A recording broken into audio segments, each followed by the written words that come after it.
Hello, hello, and welcome to the ongoing conversation on critical faculty. We discuss issues of science, philosophy, and psychology. But today we're going to delve deep into a world that a lot of us would never thought possible. It's a world full of uh, fantasy-like creatures and almost magic. And a lot of very intelligent people believe in these sort of theories. We have a guest today who's got an experience and got very, very close to the world of cannibalistic pedophiles and other things that have been talked about in a world that I never myself thought possible. I'd like to welcome to the studio. Hello, and I'm going to try to pronounce your name in the Greek way, which is Cynane. How are you, Cynane? Good. Thank you so much for having me. I like that. That's beautiful. The Greek Very way. good. I've heard you pronounce your name, but I think you got the anglicized Yeah, version of yeah. it. But Cynane is the step sister of Alexander the Great, and she's a warrior princess. That is where the name comes from. I just didn't know how to pronounce it. Yeah, that's awesome. You're the first person who has known where that came from, so that's awesome.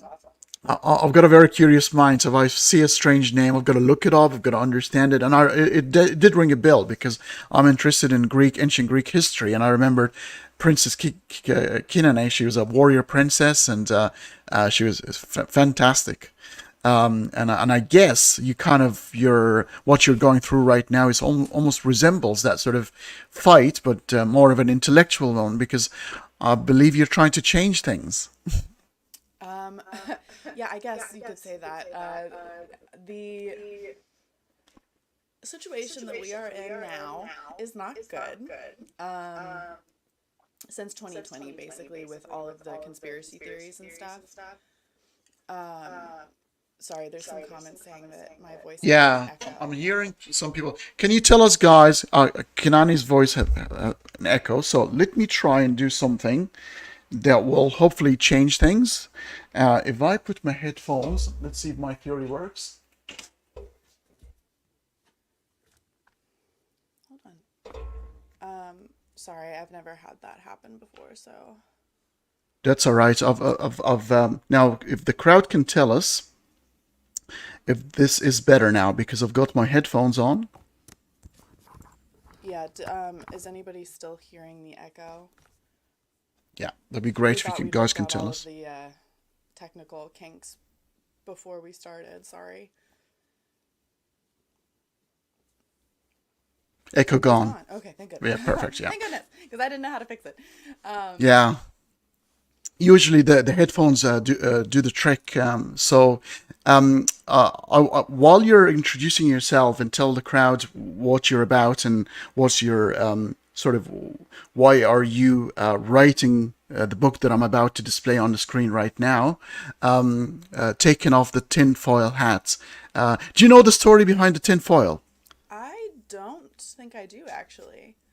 So the tinfoil hat is obviously it was worn in one of Mel Gibson's movie when they were trying to fight aliens, but it was Oh yeah. first introduced in the 50s and the 60s to because it was supposed to stop the interference with extraterrestrial forms of tapping into your brain Hmm. and tampering with your brain. So it works as a shield. Yeah, yeah. um, yeah, it's like OG conspiracy theory, like the kookiest kooks. That's why I picked it for the title of the book, Taking Off the Tinfoil Hat. So basically, I was raised fundamentalist evangelical in Florida in the United States, and believed it. Like I was indoctrinated from birth. I was hook, line, and sinker.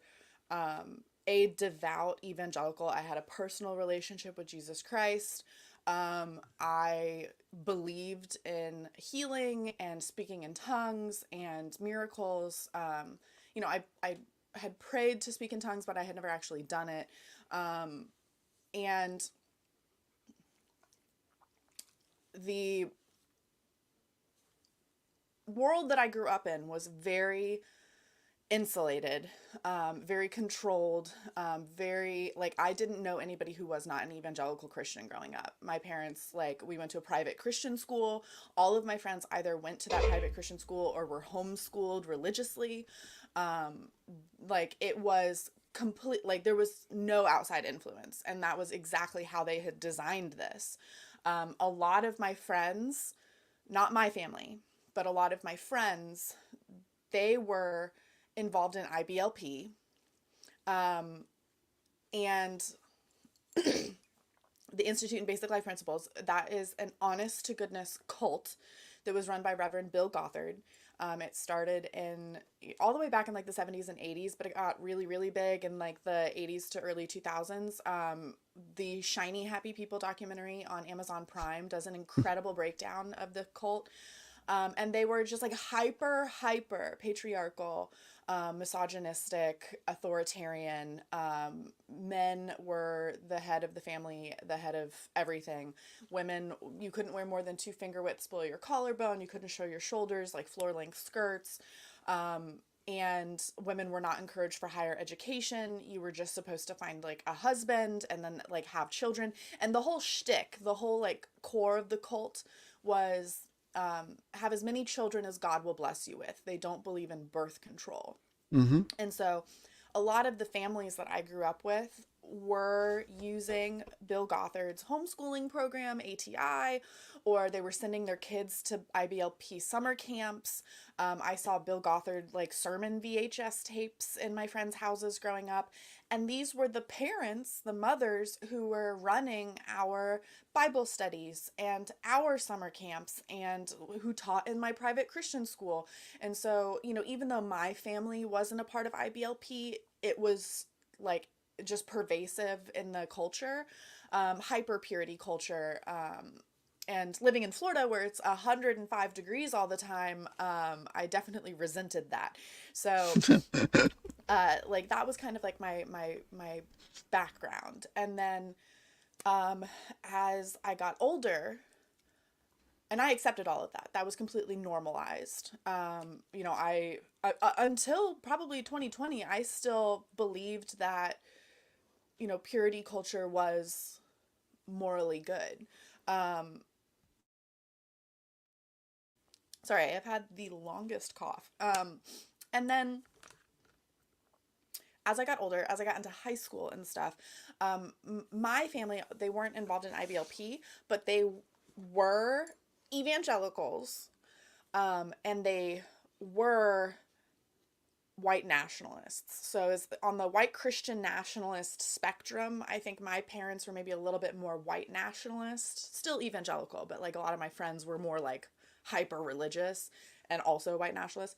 So they were like hardcore Republicans. Like Democrat was a slur, it was a dirty word, it was an insult. I don't think I ever knew a Democrat growing up. I was told that you could not be a Democrat and a Christian. Like you were a fake Christian if you were not a Republican. And as I got older, I just accepted all of that. I was just like, okay, that's what my parents and my preachers and my teachers and all of these people who are in a position of authority as a child, you don't question it. And so I didn't question it.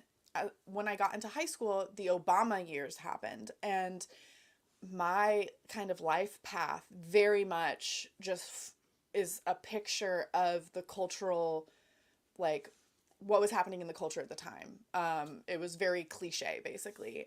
When Obama became president, all kinds of conspiracy theories popped up. The birtherism conspiracy theory that like he was born in Kenya, that he's a secret Muslim, that he's a secret Muslim who's infiltrated the United States to like destroy our Judeo-Christian principles from the inside.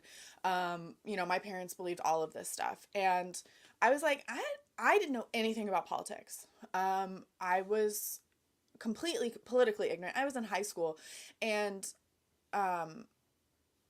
I just kind of was like, okay, the birtherism stuff. I was like, well, my dad said he maybe wasn't born in the U.S., so like that's weird.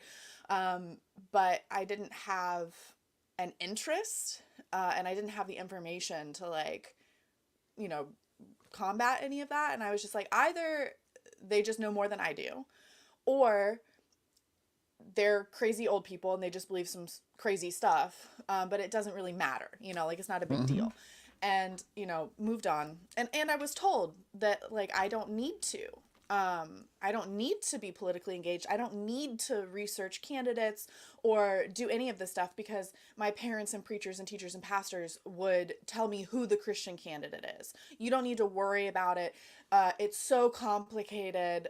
We'll tell you who the Christian candidate is. And so moved on through life, and other stuff popped up where I was like, okay, no, that's definitely wrong. That's definitely weird.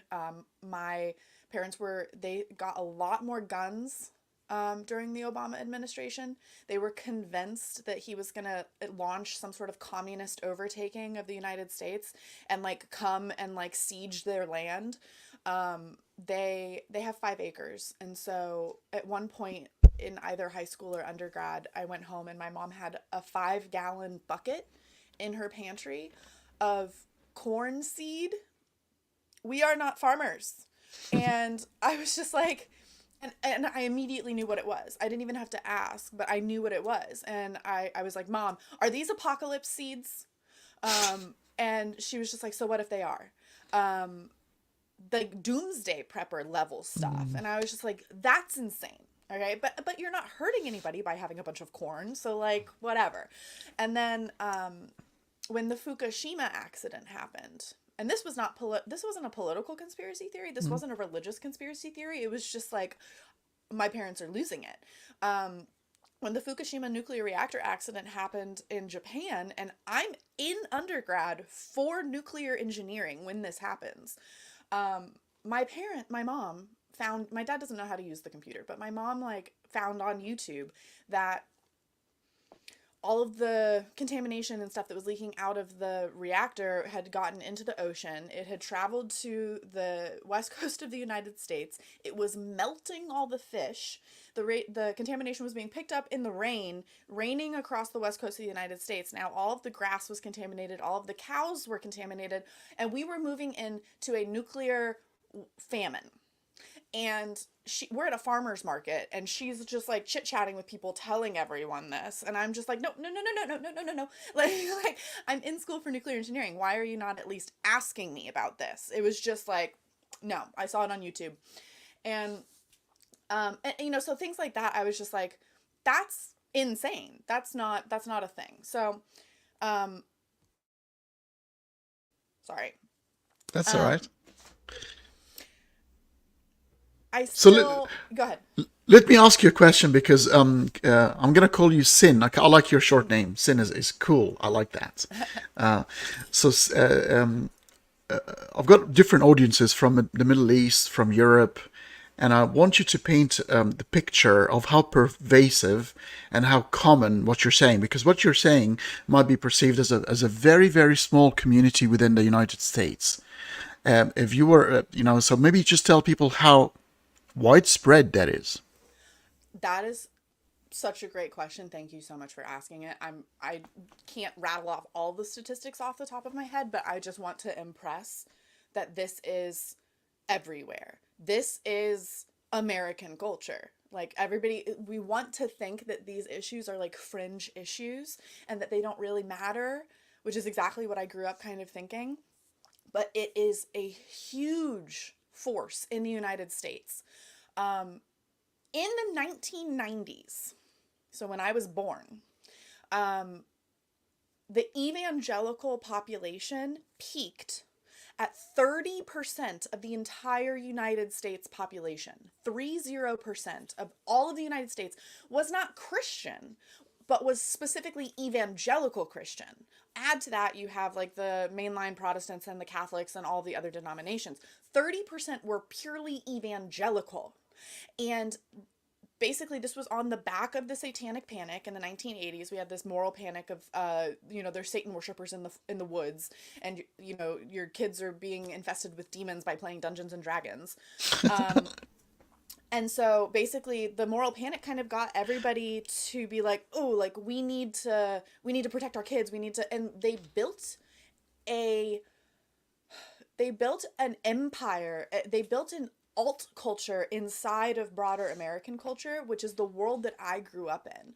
Evangelical Christian, uh, just that denomination or whatever, had their own movies, books, schools, homeschooling curriculums, camps. Whenever there was like, universities, whenever there was something in like normal society, the evangelicals would just like make their own version of this. And so my generation grew up completely indoctrinated. And in a 30% of the United States, when you're talking about purity culture, which is this idea that it's very, very much what I grew up in, that like you have to save yourself for marriage, like you can't have sex before marriage, you can't dress immodestly because it's the woman's job to like control men's thoughts and things. We took the True Love Waits program was this purity culture program where like little girls, mostly little girls, also little boys, would sign pledges to their fathers and to their heavenly father saying that they promise not to have sex before marriage. And you have a bunch of 12-year-old girls doing this who don't even know what that means.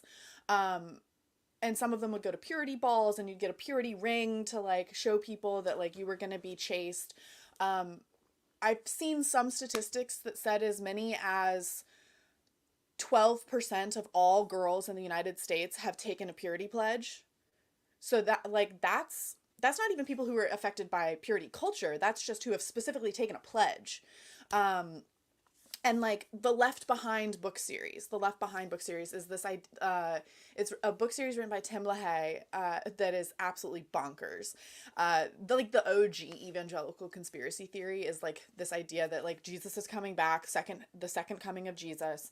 He's going to basically, it's like the apocalypse. All of the Christians are going to get like sucked up to heaven, and then everybody else is going to be left to deal with like the Antichrist, and like it's going to be war and famine and all of this horrible stuff. And Tim LaHaye wrote a book, the Left Behind series, basically dramatizing all of this. And it's a very bizarre interpretation of like the book of Revelations. Mm-hmm. And it's a very very specific interpretation that has just run like wildfire throughout the entire United States, well, the entire world basically. And I think that Tim LaHaye played a really big part into this because like we as people love stories, we love images, and like we latch onto those sorts of things. And he provided this like really, I mean it's terrible, but like, for its purposes, like a really good visualization of this storyline. I saw another statistic that said that 1 in 5 Americans have read at least one Left Behind book. Like that's an insane number for an insane book. So like this stuff, like when you look at the statistics now, and it's a little bit different because we've had like all the QAnon and the voter fraud and this like mass, chasm split between left and right and all of this stuff. But basically, like, skip to the end, the bad guy is white Christian nationalism.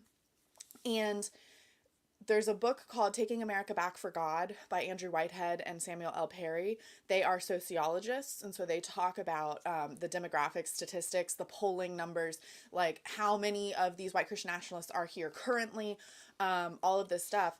And different polls have different numbers, but they say that at least like about a third of Americans are white Christian nationalists.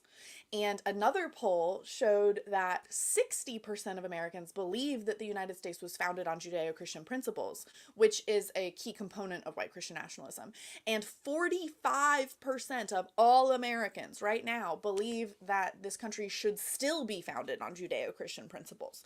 So, these are, and in that book, Taking America Back for God, and The Flag and the Cross is another one that Samuel L. Perry wrote that's great.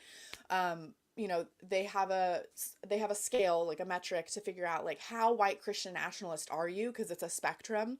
And the more white Christian nationalist you are, linear relationship, the more likely you are to believe in voter fraud and QAnon and all of the conspiracy theories that have come out since 2020. So, like, there's a direct relationship between these things. Yeah, it's always been the case, even for other religion. In Islam is the same sort of thing. And I want you to even explain to people the dynamics, because the north and the south of the United States is almost sometimes completely different cultures. So the more south you get, that ratio of the very religious people is to an extreme level.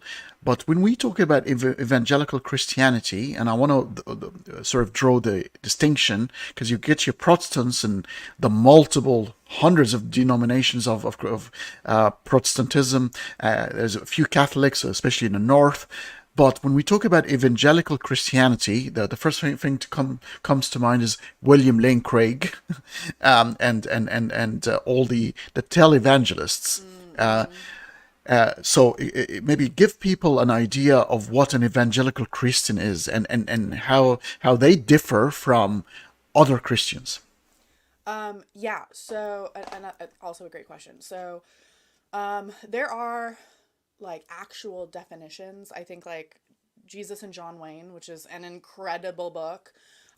She starts off with like some actual definitions from like the Evangelical Association or something. But basically, when I say evangelical, I'm talking about it's a branch of Protestant Christianity. They believe the core of it is biblical inerrancy. They believe that the Bible is God's direct, perfect word, completely non-contradictory, perfectly applicable for every single person in every single situation in life. And they believe in penal substitutionary atonement. That's another like key thing, that Jesus Christ died on the cross as a sacrifice for your sins, Mm-hmm. like a lamb being sacrificed. And they those are kind of like the theological cores to it. But what has happened over, and there's a whole history to this, what has happened over the last several decades in the United States, it's become extremely American culture centric. And the theology is interpreted through a lens of like this American culture. But anti-LGBTQ, like extreme, sometimes violent homophobia is like, if you are pro LGBTQ, they will say that you are not a real Christian. Women in leadership in the church, you cannot be a pastor, a teacher, a leader in any way if you are a woman. Certain denominations, I want to say the Southern Baptist Convention, I don't know. I've read the Southern Baptist Convention like credo, and I don't think that they give like a specific age, but a lot of churches say that, like, you know, women can teach in children's ministry, but they're Mm-hmm. not, only up to the age of like 14 or 13, because once the boys are 13 or 14 years old, then an adult woman cannot teach them. Yeah. So like women in leadership, big no. And very literal interpretation of hell. They believe in heaven and hell. Jesus died as a sacrifice for your sins to save you from hell. That is like a key thing. And I think Correct me if I'm using Correct me if abortion. I'm wrong. Abortion. Correct me if I'm wrong. I've since a fascination, evangelical Christianity, fascinated with prophecies Yep. and things that sort of defy reality, and anything that is magical, or anything that is linked to a conspiracy, and prophecies of the future. They're big on that. They're big on "I told you so." This is going to happen. Be careful. This is about to happen. Even the relationship with Israel, because they believe, they want so hard for the kingdom of God in Israel to come back to its force, because this is when the second coming of Jesus, which conveniently I believe he's going to come in the United States. According to evangelical, it's not going to be in Jerusalem. It's going to be in the United States. I think Joseph Smith, the Mormons, talked about Jesus' second coming as well, in somewhere in Utah.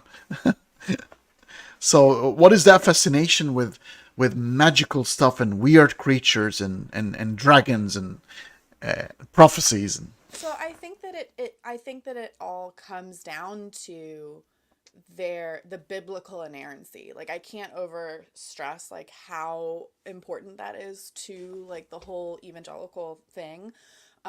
Is that sorry, I'm reading this comment. With the arrival of people from South America to Spain in the last decade, evangelicals are becoming more noticeable, and many Catholics are being recruited to that church.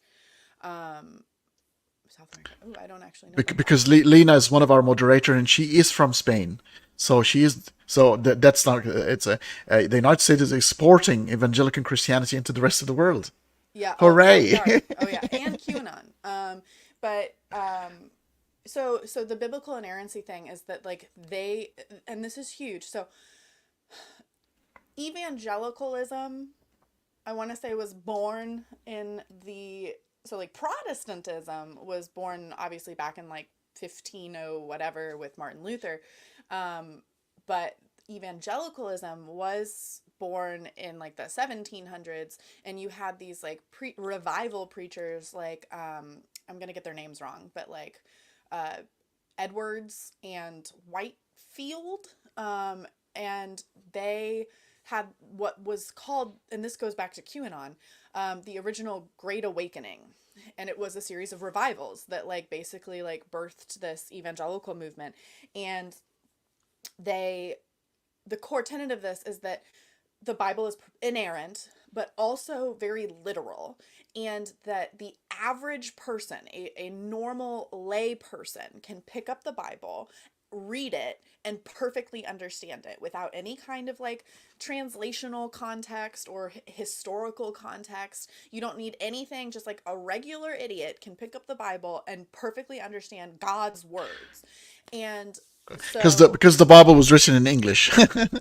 well, and some like modern evangelical denominations believe that like the only true Bible is the King James version. Yeah. And they think that that's like the like one like the I don't know. It's like it's just completely ignorant of history in any context.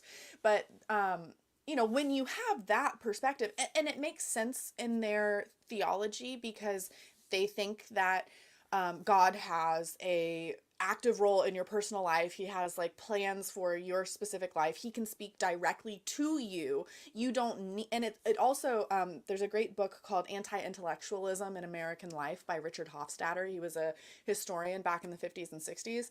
And he talks about like how kind of anti-intellectualism is very tied to this like individualist philosophy that Americans have, and also just like the spread west, the history of the spread of denominations across the United States.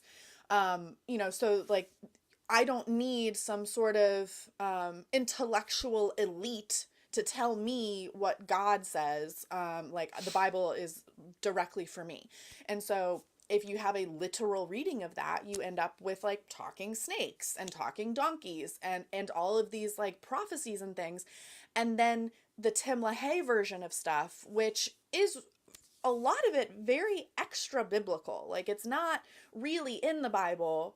You can piece it together, but but they have this long tradition of like that becoming essentially this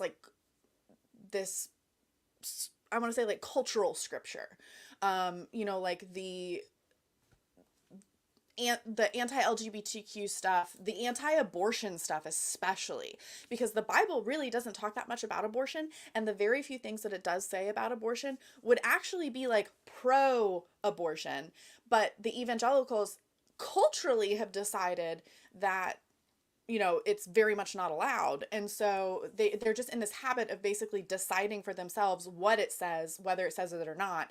And so, the prophecies and the Christian Zionism and the rapture things, like all of it is just, it becomes law.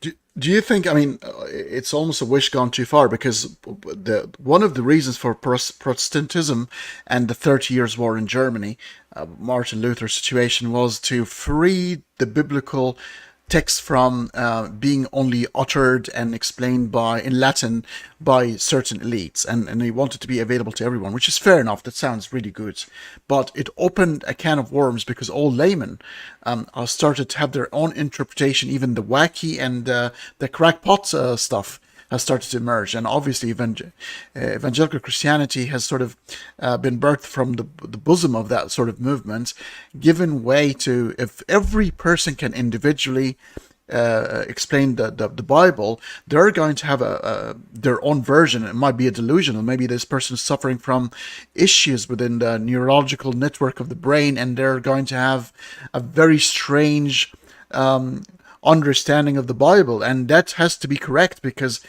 who are we to judge that relationship between God and his slave? Yeah, and that very, very much,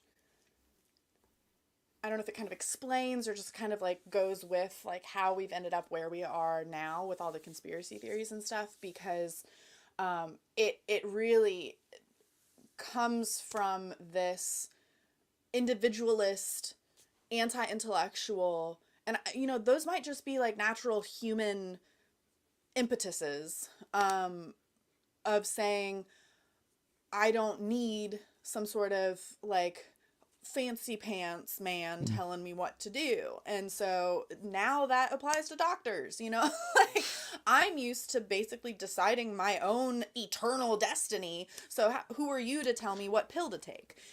So just this idea, very like libertarian, and it's got a long standing history in the United States, all the way back to the founding, with the influence of Hobbes and Locke and like the philosophy of individualism and everything.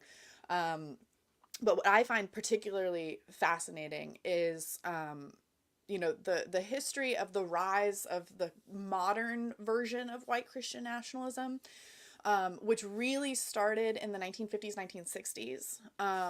And there's a couple really great books that kind of go into that. I want to say White Evangelical Racism by Dr. Anthea Butler is an incredible book. I think it's one of your sources that you use in your website.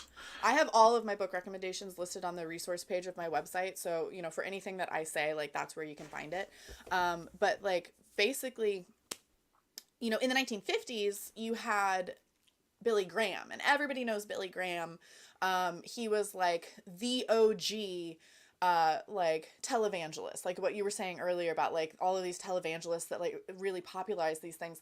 They took the Whitefield 1700s Great Awakening version of Christianity, this like layman approach, and then they connected it to modern technology of radio and television, and were wildly successful.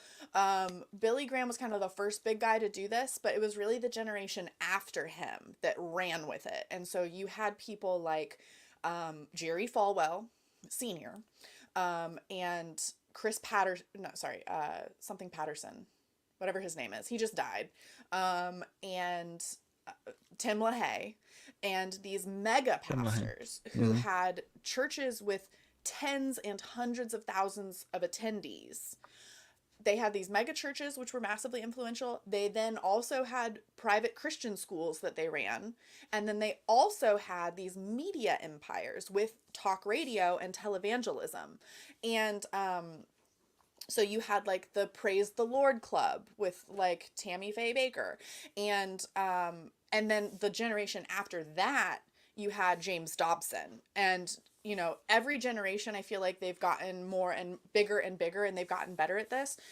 The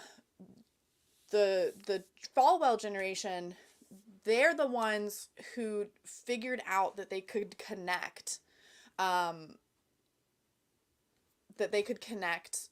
religion to politics.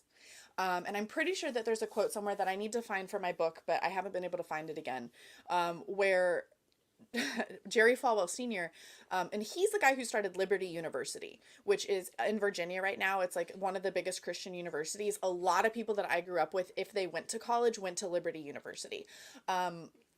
there's a quote of him saying like, "Oh, I never thought to connect politics to religion until Tim LaHaye told me about it."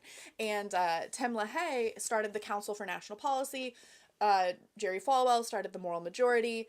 The Patterson guy started the Christian Coalition. So they had their church, their school, their media empire, and then they started these political lobbying groups. And then the next generation was James Dobson, who had at one point like over 8 million weekly subscribers to his like Yeah. televangelist radio I was show. just thinking, Sin, when they were ever not connected, politics and religion. I think the marriage has been established from day one.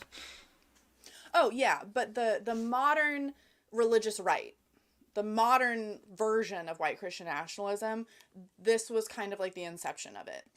Yeah. Because all of those organizations, all of those like Christian lobbying groups were working together. The groups that we have now, the Heritage Foundation, the Focus on the Family has their own branch. I can't remember the name of it off the top of my head. But like the legal groups that overturned Roe v. Wade, they are all basically the grandchildren of these 1960s, 1970s events. So And can I ask you this question, Sin? I mean, this is something that I'm very curious about. The founding fathers of the United States, it started almost like they were deists at best. yeah. A lot of them were secular. Some people were saying that they were closet atheists. They really wanted to have a secular country for the first time, where the separation of state and church is well established from the word go. What went wrong? So I also find this fascinating. The author, Andrew Seidel, he's a constitutional lawyer. He has a really good book called The Founding Myth that talks specifically about this. And when I talk about white Christian nationalism, I said, like, for me, because I deconstructed from it, what kind of I had to break down were the two pillars of biblical inerrancy and American exceptionalism. And American exceptionalism is this idea that we were founded on Judeo-Christian principles and that we, the United States, are Blessed. basically God's special boy. We're blessed because of our Judeo-Christian principles, and we have unprecedented freedom, unprecedented prosperity. And for me, that was the easier of the two pillars to deconstruct from, because it's just historical, it's facts. It's not, a lot of people treat it like it's a religious belief, but it's not so much. And if you look at the quotes from the founding fathers, like they literally say in the Treaty of Tripoli or something, which was either James Madison or Adams, I get them confused. Adam Smith? Say again? Was it Adam Smith or No, no? It was either James Madison or John Adams who wrote like the Treaty of Tripoli. Oh, But right, all right, yeah. it literally says, like in the 1700s, like the United States is not founded on Christian principles, is in no way a Christian nation, something like that. And then you can take like the personal private quotes from all the founding fathers, Thomas Jefferson especially, and saying that like separation of church and state, and we are not a Christian nation, or that like religion is the worst thing that's ever happened to humankind, like stuff like that. And like I find it super fascinating that Thomas Jefferson apparently, like when he died, he had a tombstone and he put 3 things on his tombstone. And one of those things was his like separation of church and state clause for the state of Virginia. Like the dude wrote the Declaration of Independence or something, and this was so important to him that like he wanted the separation of church and state on his tombstone. And so these, and this is like, there's just so much hypocrisy and so much just ignorance in like the world that I grew up in, because the country, the founding fathers that like not my family, but like the private Christian school that I went to and like the culture that I grew up in, they literally worshipped these dudes. They are obsessed with the founding fathers. Were the intellectual elites of the time. Like these were not some like average lay people. Like these were like the rich dudes and the highly intelligent, highly educated people who came up with the country. And they were very much for the separation of church and state. Now, in the founding myth, he also points out that there were people who signed the Declaration of Independence or the Constitution or whatever it was, who were Christian nationalists. Like there were Christian nationalists that not all of them were deists or agnostic or atheists. One dude literally is quoted for saying like we should distribute government Bibles so that every family has a government issued Bible. So like the the motivation has been there from the beginning. And I think that like it's just been a constant struggle throughout history of like what the fathers intended versus like what Americans really want. And pretty much why I say that the American exceptionalism thing was the easiest thing to break down is like all those quotes from the founding fathers, obviously, but then when you look at like, oh, we have unprecedented freedom and unprecedented prosperity and stuff, and then I went to a private Christian school, so I know that I was taught a highly propagandized version of American history. As an adult, since I deconstructed, as I went back and like actually started to try to learn things like not just the facts and the dates, but like the why and the, like what actually happened. We had slavery for hundreds of years, and then we had segregation, and we're still dealing with the effects of that. We had super racist immigration laws, just like banning all like Chinese people for like hundreds of years or something. We had the boarding schools and the forced assimilation of Native Americans. So for somebody to sit here and say that this country has unprecedented freedom and prosperity is just blatantly offensive and wrong. So And it makes you think as well how many times this claim has been made. I oh yeah. mean, the claim of I'm the chosen people of God from the Israelites all the way to the Muslims who believe that. So everyone who's got a God has claimed exactly the same claim. We are privileged, but when you look at the numbers, you're screwed. You look at your state of affairs. You're actually not that what you think. Hmm. And I think that like from my personal experience, what's very important is that like, I grew up in this Christian culture. I grew up in this like private Christian school homeschooling program. And there's something like, I can't remember the statistics off the top of my head, but like, and there's a huge attack on the education system in the United States right now, specifically by white Christian nationalists. There's a huge push towards putting like federal funding into private Christian schools. Well, they say private schools, but they're Christian schools. And then, like the statistics were that like, in some year in the 90s, there were 750,000 homeschooled students. And then by like some year in the 2000s, there was like 1.7 million homeschooled children.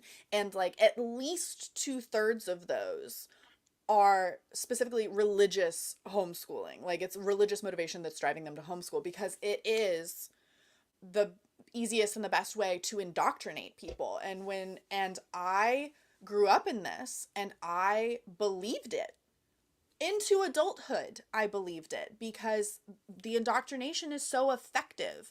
And to say that like, oh, racism doesn't exist anymore because of the civil rights movement, and somebody who was raised in a super insulated background where I didn't really know that many people of color, or any people of color, and then misogyny was fixed back with like the women's rights movement. So we don't need feminism anymore. Like I was taught these things and I believed them because my personal experience was so closed off, even into adulthood. And Can I then ask you a personal question? You're free not to answer because it might be a bit awkward. But were you still a believer, and if you were faced with a person of color, what would be the first thing that comes to your head? so that for me personally, and I think that this is different for everybody, but like my family is mega racist, like very racist. And I think they kind of forgot to make us as racist as they were, like my parents, just because it didn't come up. Like we didn't have that many people of color in our community and stuff. And like, the um the denial of racism is in itself kind of a perpetuation of racism. So like I'm not going to say that I wasn't racist, but like not in the way that my parents were. Like my parents, when I was in high school, I was not allowed to date at all and that's a part of like purity culture. Like my parents were very controlling. Like I was not allowed to like have a boyfriend. I gave my phone number to a guy once when I was in like the 10th grade because I was going to a new school. I had met him at church camp and he was going to be the only person that I knew at this new school. And my mom found out that I had given him my phone number. She staged an intervention with like my best friend's mom and then like my other best friend's mom, and like all of them were sitting at the table, and my mom is telling me that he's going to write my phone number on bathroom stalls and that men are going to figure out where I live and they're going to be outside of my window in the middle of the night. So like I wasn't allowed to date at all, but in high school, like my parents told me I wasn't allowed to date a person of color. And I was like, what are you talking about? I was like, that's racist. And they just thought it was obvious. They were just like, well, of course. And they told me, like, they were very serious about it. They were like, they would disown me and cut me off if I dated a person of color. They also said the same thing if I was a lesbian. And it was a shock to me. Like, I didn't know that, like, we were that racist. Just because I think it just never really came up. So, I mean, that's just like my personal. Does the racism stem from that biblical story about Noah and the curse of Sam and Ham, and the people of color is a sort of a curse from God? That is how they justify it. Yeah. I don't think that it necessarily comes from that. And I found all of this out after high school, like high school, undergrad, into adulthood. My older relatives, like my grandparents' generation, were much, much worse even than my parents. And so I can see that, like, you know, my parents got it. They were raised like that. And not that that's an excuse at all. It's completely unacceptable. And I've gotten into many screaming matches with my parents about this. But that is another thing that is people, I was taught that like racism ended with the civil rights movement, and that is so far from the truth, even in my own family. Like it, and people think like, oh, like some people think that like that level of racism doesn't really exist anymore, maybe, you know. Can People who I like go Can ahead. I share with you my finding on racism, because Uh-huh. this is a very deep rooted issue in the human psyche. It predates everything. It comes from xenophobia, which is a term for being afraid and wary of somebody who looks different than you. And it had an advantage in our evolution, because being afraid of somebody who does not look like you was well founded logically, because they might be wanting to grab your stuff, to steal your stuff, to kill you. We're talking about the primitive times of Homo sapiens. So it was well justified, but it became inbuilt in the human psyche, so much so that anybody who looks a little bit different or behaves differently than you, we're kind of worried about. If you go to a party, you'll find that subconsciously you gravitated, most people at least, gravitated to those who speak their language, look like them, interested in the same things they're interested in. And very few people would actually go left field and say, I'm going to explore what these people are talking about. I've never seen this before. I've never seen this food before.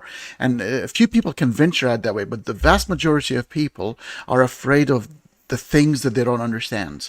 And it's so persistent in our psyche because it served as a evolutionary advantage at some point, but now it's no longer the case, because the human tribe is a lot wider. It's basically, it encompasses everyone, and the challenges coming at us, it will know no race, no religion. Of global warming and climate change and all these issues coming at our planet, it's not going to understand the difference between a white and an Asian or Muslim, or it's gonna, a flood will take the whole lot without discrimination. So I think I understand why we do it subconsciously, but it's time to break away from it. Well, and I think that that really gets to like a lot of the heart of the stuff that I've well, so one, I'll just say that like in those books of sociologists, like the more white Christian nationalist you are, the more likely you are to hold certain racist beliefs as well, like to be anti interracial relationships, to believe that the Civil War wasn't fought over racism, to believe that like systemic racism doesn't exist. So like the more white Christian nationalist you are, like the worse you are about this. And it comes down to the cult psychology and the conspiracy theory psychology, because it's all about establishing that in-group out-group. And like that's what it's all about. And Mm-hmm. like are you with us or are you against us, because there's no other option. And and so like when I say all the time, like when I'm talking about all the cult psychologists, sociologists, psychiatrists, the cult discussion is not a cult psychology discussion. It's just a psychology discussion. Like this is just, Mm-hmm. it's not like cult behavior is just human behavior. And I think that Agreed. we are naturally bent towards authoritarian structures because of the way that we have evolved. Yes. And Richard Dawkins, the God Delusion, has a great explanation of like evolutionary byproducts. And like we may, and it's like one explanation, it's not a complete explanation, but like when we are children, the ones who listen to authority survive better. And so we have this like evolutionary bias towards authority.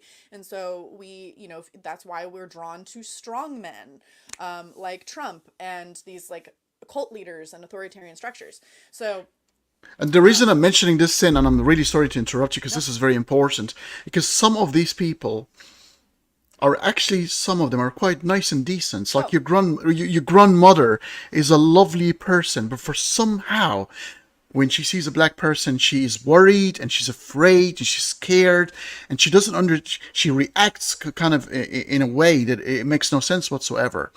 And the reason why I need to go to the roots of this and make sure that people understand it to be a human issue and a psychology issues that we need to grow up from and mature from, is to not victimize these people and say you're an absolute disgusting racist, and you maybe should be killed, or maybe should be put outside of this society and completely cancelled. And I want to bring the conversation. I want to highlight this person's trauma in front of him, so they may change, because people do change their beliefs. We've seen few movies of modern time like Gran Torino.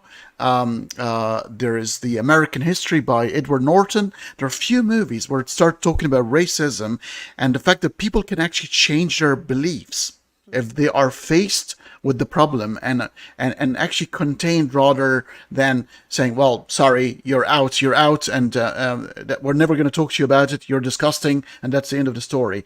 We need to understand why people like this behave the way they behave.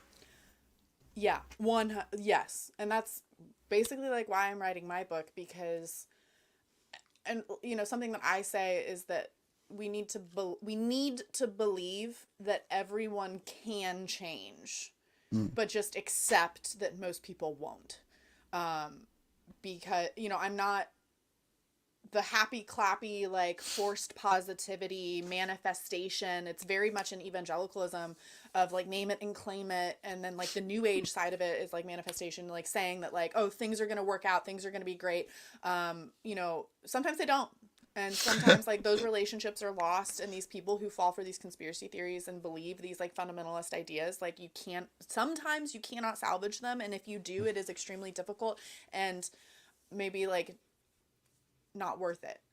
But kind of to go back to what you were talking about before is like, what went wrong in American history, that we have this like combining of church and state is, throughout history. I think that all of the horrible thing, not all of the horrible things, that's a oversimplification, but a lot of the horrible things that have happened, the forced assimilation and the discriminatory immigration laws and like all these horrible things, it has been because we have deviated from the ideal of like secularism and the separation of church and state. It's like every time we've taken a step towards the white Christian nationalist, ideology, we end up, the fruit of this, you will know false ideologies, false prophets by their fruit. The fruit of this is literally like It's very, abuse. very funny you say that, Sin, because the other camp think exactly the same thing. Is because we guys have deviated away from the Judeo Christian morals and beliefs. Then there is a bit of punishment. There's a bit of a turbulent time now. So And that is exactly why they're trying to take over the education system, because then they control the narrative. If you actually just study history and the facts, you find out that that's not true. And what I have, so we didn't even really get into like the QAnon stuff, because like after 2020 my family like went, I had my best friend told me that 5G radiation was going to control my mind control. My brother told me that we should just let the weak die. My parents were stockpiling hydroxychloroquine and vitamin D because they thought that that would save them from the pandemic. My dad has one lung, and he wasn't going to take the vaccine. My mom told me that we should just cancel our wedding rather than her get the vaccine. And my other bridesmaid thought that Wayfair was shipping children. She thought that Oprah Winfrey was a pedophile. My other bridesmaid told me that her aunt believed that all of the hurricanes that were man-made by, all the hurricanes that hit Florida in 2020 were man-made by Jewish space lasers with the intent of sinking the state of Florida because DeSantis had given them too much freedom. And this all happened spread out over a year or two, so it wasn't like bam bam bam bam bam bam bam, but so it took a long time to sink in like how awful all of these things were. And I had other people sending me like QAnon videos talking about George Soros and Bill Gates, and I had other people saying that their dad believed that the booster shot was the mark of the beast and that these were end times, and that Donald Trump was fighting pedophiles, and like blah blah blah blah blah blah. It was everywhere. And they so what were we talking about? I was making a point and I lost no, it. you were talking about that. So probably this is going to be an interesting point because you've mentioned in up to 2020 you were evangelical Christians, but then you've noticed a change in your family's behavior and the direction towards conspiracy theories, and then you've started to evaluate things. You saw something wasn't right. Yeah, I don't know, that point might be lost, but like the point that I was also going to make is that like um they when I came to realize, and it was after the wedding, I basically just got to the point where I was like, I just need to make it through the wedding. I need to not overreact. Don't burn down every bridge with everybody in my life. I must not understand what's going on. It cannot possibly be this bad. I must be wrong about something. Because I was like reading and studying about like QAnon and stuff, trying to understand why they were saying all these crazy things, why they were refusing to get the vaccine. And like, so I was learning as they were saying stuff, and like, I don't know, I got through the wedding, and then like immediately afterwards, I was just like, I had like a snap. I was like, oh, okay. No, I'm right about everything. And they're all like, it is as bad as I think it is. And, something is very, very, very, very, very wrong. And it's not just wrong with like them, but it's wrong with me. Like they believe these things because they are white evangelicals, because of my faith. What is wrong here? And I did it took me a long time to kind of get my feet out from under me. Like I deconstructed, I didn't have the language. I didn't have the word deconstruction, ex-evangelical. Like I didn't know that there were resources. And so I was adrift for like a little while. And it was very hard. And this is, I think, like a very similar story to what a lot of people go through, because so the Dr. Robert J. Lifton talks about in his book Thought Reform and the Psychology of Totalism. He was studying the term brainwashing comes from the 1950s, the 1940s or the 1950s, and it's a direct Chinese translation of like to wash brainwashing. And he was studying prisoners of war who had been in thought reform, Westerners who had been in thought reform prisons in China, like when the Communist Party took over. And they came out, and and this is what started the Red Scare in the 1950s, 1960s, like this terror around communism, which I grew up with even to this day. And you had all of these Westerners and like veterans who were being released from these prisons, like red-blooded Americans who were then condemning the Imperial West and talking about how much they love communism. And so all of the Americans were like, oh my God, that's terrifying. Like, what is happening? And so and this is, I'm like scattering all over my points here, but one thing that I think that is extremely interesting from this, and that's an incredibly great book to read, it's a thick one, but The Psychology of Totalism, is that we got the Red Scare wrong, because we saw what was happening, and the thought reform program that the Chinese had, the communist ideology was a totalistic ideology. This is the word that Robert J. Lifton used to describe this. And when you're talking about cults, like traditional destructive cults like Jonestown or Heaven's Gate or the Manson family or any of these, like where you end up with like mass suicide and like all of these awful things. The definition of a cult from like Margaret Singer, Janja Lalich, Robert J. Lifton, Stephen Hassan, they have different models and things, but a charismatic leader, a transcendent belief system, a system of control, and a system of influence. And they have a totalistic ideology or an absolute worldview, and they center the veneration of that on a charismatic leader. That's a traditional cult, you know. But you can have a totalistic ideology that is not necessarily centered on a specific person. And so The ideology, yeah. Say again? On the ideology itself. Yeah, and so like the communist Chinese situation was a totalistic ideology, but it wasn't a cult. And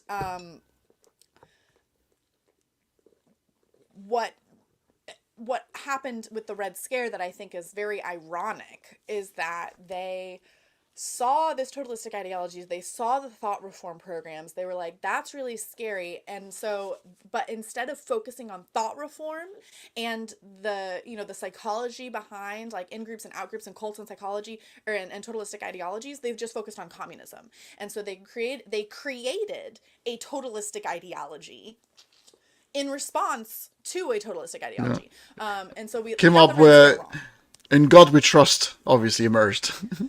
That wasn't even put into the money and into the pledge until the 1950s and stuff. But yeah, it was almost a reaction.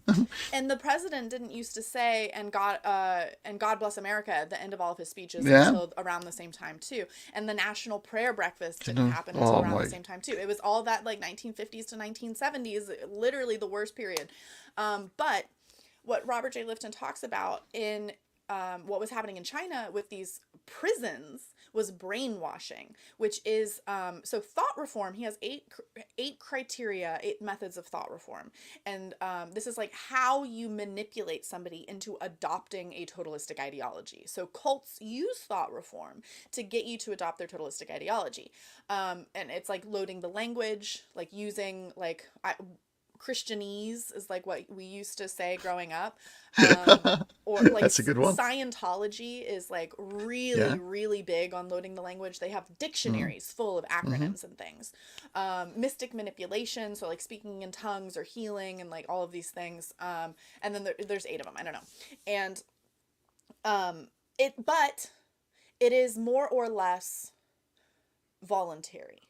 Like if a Moonie approaches you on the street and is trying to get you to join the Moonies, it is more or less voluntary. It's unethical and manipulative and deceptive, but it is voluntary. They use thought reform, they manipulate you. What Robert J. Lifton was studying in these prisons was not voluntary. And so depending on how you define the terms, brainwashing is not voluntary. So this is what you see with like Stockholm syndrome or victims of domestic abuse or like thought reform prisons. And what a lot of these cult experts say is that like if you join a cult, you adopt a cult persona. You adopt the worldview, and you use their language. You wear their clothes. You organize your thought patterns according to the group's ideology, and you adopt a cult persona. And if you are lucky enough to deconstruct and to leave a cult or a totalistic ideology, you basically just revert back to your previous worldview. Like you just go back to kind of like you just dump all of that. But if you are a victim of childhood indoctrination, you don't have a previous worldview to return to. There's nothing there. And that's what happened to me. So like and so I say that I think that like childhood indoctrination is much more similar to brainwashing than to just regular like cult 'Cause you haven't reached the age of consent, and therefore I think it's violation of human yeah, and rights. and it's they control your food, they control your education, they control like it's much more physically coercive. It's encompassing, but it's extremely powerful and it's extremely effective, which is why they want to do this. But so when I deconstructed, I was left with nothing. I had no worldview. I had no like previous personality to revert back to. And so as an adult, you have to very rapidly dig out everything you've been taught, figure out what was true, what was a lie, and then like kind of reform a worldview all at the same time. Fill the And vacuum. right. And it's extremely difficult. And partially why a lot of people just don't go through it, or why a lot of people like cult hop. Like if you come out of one cult, you just kind of like find a new one, because you don't actually understand what's going on. And Sorry, Sin, I'll gotta share this with you. yeah, In the corporate world, like having a customer, they call it the cost to exit. They make it very difficult for you as a customer to exit a contract because yeah, even though you want to so much, but you're going, oh well, the cost for me to exit this contract is way so much that I'm just gonna live with it. And that's what religion and cults do. They make it so costly for you to exit, whether it being on the social punishment or ostracization or anything from that sort, that you go, you know what? Maybe I'm going to live in a closet. Maybe I'll just pretend and just live peacefully, and I'll do my thing secretly. And then you live in kind of different type of torment because you're not really expressing yourself freely.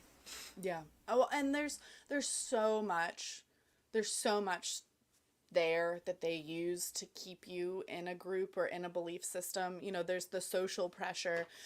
You don't want to lose your family. You don't want to lose your social network, your church, your community. You'll be ostracized. You don't even realize the sort of like psychological toll that it's going to take, like if you do this. And you're also told that if you do question anything or look outside the faith, then you are displeasing God. And there's like this whole like existential. It's a whole like it's so effective. It's brilliant. Yeah. And but a key thing about cults, and this was another huge takeaway for me, and exactly what you were saying, is that education kind of breeds empathy. And when you're talking about cult recruitment, and so like, and this is what I say based on the definitions that I'm using, is that white Christian nationalism, evangelicalism, is not a cult. It's not a traditional destructive cult, but it is a totalistic ideology.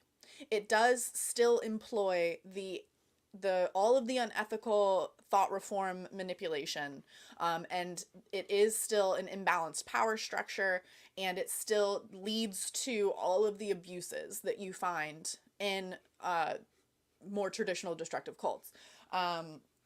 And but when you're talking, so like when you're talking about cults, like there's a lot of overlap, but when you're talking about like traditional destructive cults, they recruit. People don't usually go out of their way to join a cult, right? There's people with flyers on college campuses, or they're setting up like yoga studios and stuff. They use front organizations like book clubs or entrepreneurial lectures, and they are fundamentally deceptive. You either don't know what you're joining, or you only see like level 1 and 2, and you don't know what the higher levels are going to require of you. And they use the thought reform methods to trick you into believing their stuff. And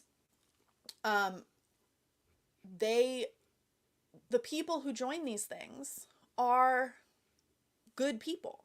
They join these groups, and the same thing applies to conspiracy theories. They believe these conspiracy theories because it fulfills social and psychological needs. One person I heard put it, the ABCs of like needs of autonomy, belonging, and competency. So like I am able to make my own decisions. I have autonomy. I have some sort of like, I belong to the group, and I am smart, and I have some sort of purpose. I'm competent. And, a conspiracy theory fits that very well. It offers you control in an uncontrollable situation. It tells you that you have special knowledge and a special purpose, and cults tell you the same thing. And they offer a solution to a problem, and they tailor it to different people. So usually the people who join these groups they have personal issues like substance abuse or relationship troubles, or they have existential issues like I'm worried about politics, or I'm worried about climate change, or like whatever it is. And so the groups, and you can have political cults, religious cults, new age cults, spaceship cults, like you can have a cult about anything, but they offer you an oversimplified solution to whatever your problem is. They tell you, this is how you want to be a good person, this is how you be a good person, you just have to, this is how you please God. They offer you a solution to a problem. And so the people who join these groups are often good people looking for solutions, and then they end up in these extremely damaging, bigoted, whatever, totalistic ideologies. And what the connection between conspiracy theories and cults is that, has made the most sense to me, is that totalistic ideologies claim to have the absolute truth. They have the one true answer to like whatever it is. And they produce what Robert J. Lifton called personal closure, and what Dr. Janja Lalich called bounded choice. You view the world through a highly biased lens. And so what Sir Arthur Conan Doyle said, and he is the guy who wrote Sherlock Holmes, he said that when you have eliminated all of the impossible options, whatever you're left with, no matter how improbable, must be the truth. And so your totalistic ideology has told you that all of this part of reality is impossible. So whatever's left with. So, why did Trump lose the 2020 election? It wasn't because the majority of Americans don't want to live in a misogynistic, racist, homophobic theocracy. That's not one of the bounded choices. But now suddenly, a cabal of satanic elite, which fits with the evangelical narrative, it's not impossible, it's just improbable. Jewish space lasers are just improbable. Why is Trump pulling out of the NATO and the UN and all these international treaties and things? It's not because of political or economic or corruption or any of these like reasonable answers. It's because it's fulfilling end times prophecy. It's because the bounded choices are that he's helping usher in the Antichrist. So totalistic ideologies, or just cult whatever, is completely inseparable from conspiracy theories. It just kind of depends on what the ideology is based on, like if it's religious or political or sci-fi, like what kind of conspiracy theories you're going to get out of that. And unfortunately, the United States, as we were talking about earlier, is like massively percentage of the population already predisposed to white Christian nationalism. And that's a totalistic ideology. So the conspiracy theories that we're now dealing with like QAnon and voter fraud and all of this stuff is perfectly aligned with the totalistic ideology of white Christian nationalism. Yeah. Sin, I want to address this because this is quite important. This is a comment from Hawia, and she is saying that there's a fallacy, logical fallacy called, it's one of the unofficial, the sunk cost fallacy. But I want to draw a thing here, and I want to be a little bit empathetic, because this risk analysis has been drawn here, and that's the full explanation of what the fallacy is. Thank you very much. This requires a level-headed, rational person who can actually sort of gets outside of the issue and make a full livid-headed rational assessment of a situation and make the obvious choice, which is abandonment of this endeavor, because leaving it at this point, even though he invested in it, it's the wiser choice. However, when we talk about questions of emotional investment, insecurities that have been exploited, and so much deep stuff that is happening here that makes the illusion, it might not be true, that the person, if they leave that particular cult or a particular situation, their world is going to end as it is. And the fear of so many other things. So I wish I, I can apply it theoretically, but practically nobody thinks like that when they are deep in shit. It's going to require something different than a rational thought. And maybe this is going to be a segue. You've mentioned that there are few things that have happened that made you start questioning. So what else is wrong with my worldview? Yeah, I think that, I mean, that kind of comes into like how there's a couple things that I want to try to remember to talk about, and I'm gonna Sure.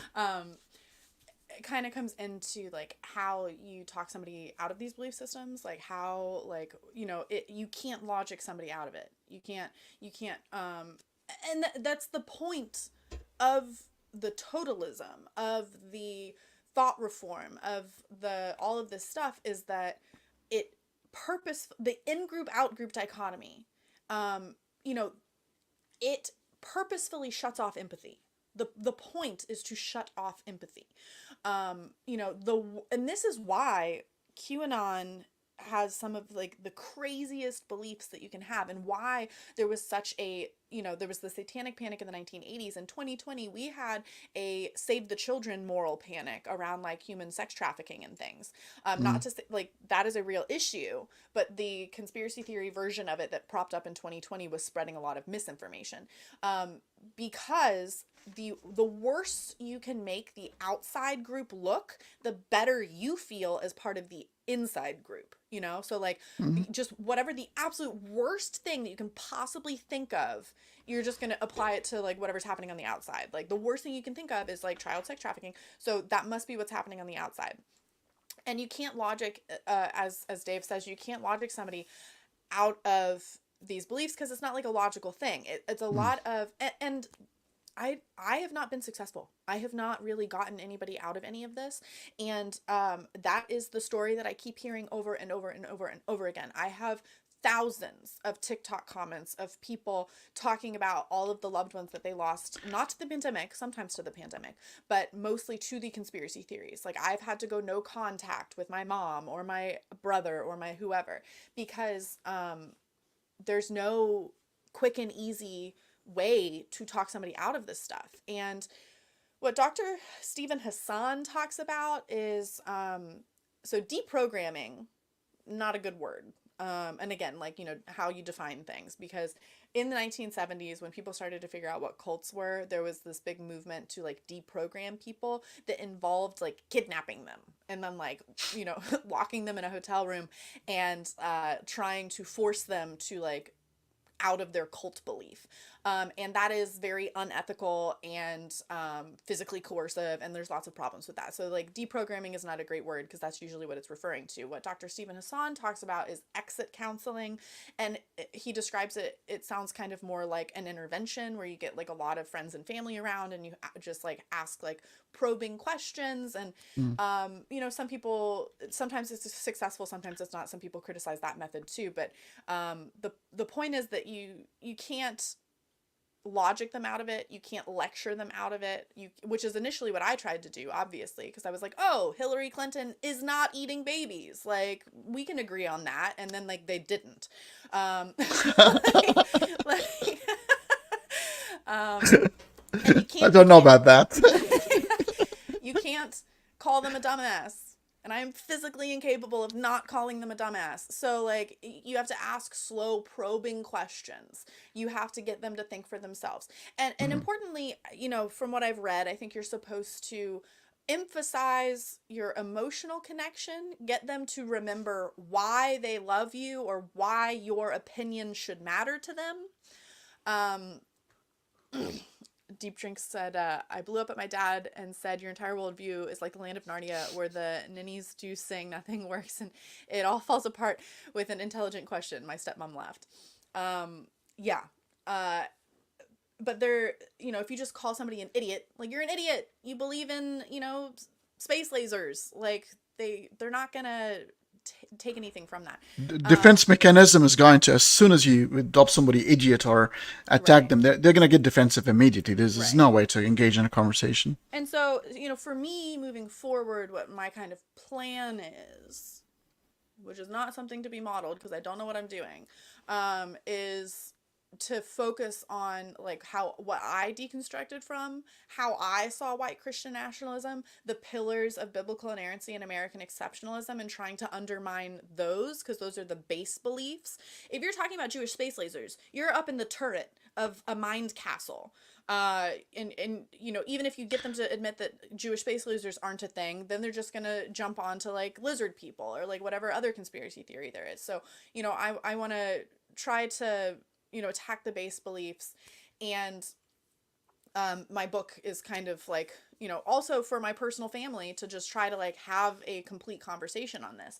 One of the other things that I wanted to go back to, because what that comment was talking about with the sunk cost fallacy, I think is another like really, really good point. And I've read several books about just trying to, like, what I started with in my deconstruction. I eventually found cult psychology and like the history of white Christian nationalism and all of these other things. But what I initially started with was trying to understand conspiracy theories. And so I read a book called American Conspiracy Theories, written by two political science professors,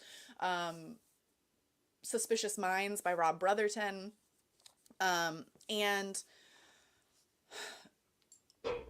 those books were trying to like basically just say like, why do people believe in conspiracy theories? And they were both written before QAnon and before the Trump administration, so like it's a different situation that we're dealing with now. But they were talking about all of the different logical fallacies that like predispose people to believe in these things. And American conspiracy theories especially was trying to look at the macro scale, like when have we as a country had more or less conspiratorial belief or whatever. And they found that like when a Republican is in office, there's a lot more left-wing conspiracy theories. When a Democrat's in office, there's a lot more right-wing conspiracy theories. And it was like roughly equal across history, with whatever methods they used. But they said that like, education helps. Education is not a perfect protection from conspiracy theory belief. And that's another thing that it's these people aren't stupid. They're not like just more gullible. Like the family was a cult run by, in Australia, I think, run by Yay! yay, like Anne Hamilton Burr or something, whatever her name was. She like pretended to be a clairvoyant, and she had over 500 followers, and they were all doctors and lawyers and judges, and these people, engineers, people who were highly intelligent, highly professional. So like education statistically helps, but it's not. Raw intelligence is different than critical thinking, and I think that typically education just helps you be a better critical thinker, and so that's what the correlation is.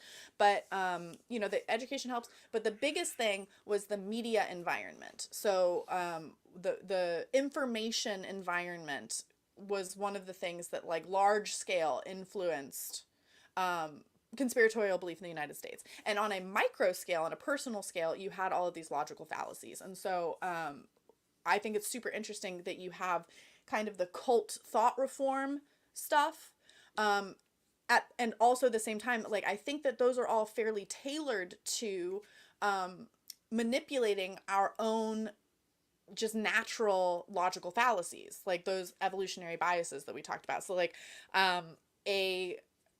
those books like list a whole bunch of them that I can't remember, but like the fallacy of sunk cost was one of them. Scale is another. Like the human brain just cannot comprehend numbers on like the order of billions or millions, or when you're talking about how many people died in the COVID-19 pandemic, they kept trying to say like, oh, this many football stadiums of people have died, because the human brain, like if you say like X number of people died, like it just kind of glosses over, like that we lose the empathetic connection to it. And then the other one is I forget what it's called. Like I'm gonna call it magnitude, scale and magnitude. If something really, really, really, really bad happens, we logical fallacy is that we assume that something really, really, really, really big must have caused it. And so conspiracy theories, if you have a global pandemic where like a bajillion people die, something really bad must have caused it. So you're inclined to believe like maybe it's a satanic cabal of evil elites, because it couldn't just be like a lab accident or a mutation. It has to be something really, really bad. And so the conspiracy theories and the cults, they prey on these things that we already just naturally kind of fall into. Most horrible accidents in our history can be attributed to incompetencies over intelligent planning. Mm-hmm. Humans can be quite clumsy. There was the issue as well of you talked about intelligence and the partition in the brain. That intelligent people can fall quite easily for conspiracy theories. So we have people like Isaac Newton, one of the most intelligent people who ever lived. I think in 18 months came up with 3 or 4, the calculus, gravity, so many things in a small period of time that it will take hundreds of scientists, hundreds of years to come up with. And this very person believed in actually 90 or over 95% of his writings were wacky crackpot stuff, like turning base metals into gold, trying to find the secret angles of the Jewish synagogue or temple, because by knowing so he would understand the secrets of the cosmos. So you can have that. You can have that quite easily, and that's how the brain works. You talked about how the brain evolved, indexing, because the brain's inability or trying to be economical in terms of using energy. Total ideologies are quite nice and easy. Yeah, I'll give you a belief system that is going to give you answer to everything you have in life. So you can focus on other things then. And humans are attracted to that because we like to save energy. The brain takes about 20% of our total energy, and therefore anything that sedates it or comforts it or makes it doesn't work over time is quite attractive at sort of a natural instinct. Um, Absolutely. Yeah, just